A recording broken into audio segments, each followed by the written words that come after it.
Lämpimät kiitokset ensinnäkin, Matti. Tosi hieno meininki. Mitäs Matti, onko tarkoitus lähteä taas ton Niemen Jussin kanssa keikkarintamina? Joo. Saksaa ja Japania nyt, mutta se talon mittaan, mutta toteutetaan tämä homma, mutta se Jussi aikataulusta enemmän kuin mun, että meikäläinen eläkeläispoika tosi päivänä. Jotain touhutaan.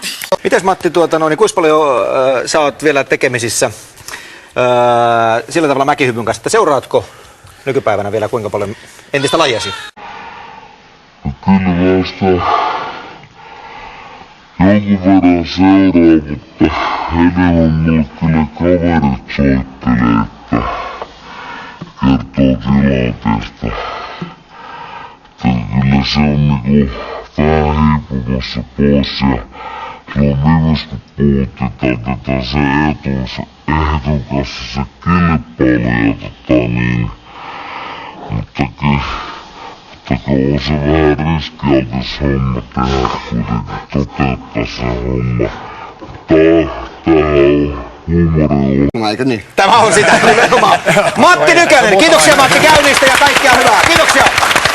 Masa, päästään me taustabändiin. Meillä oli hyvä koreografia. Selvä.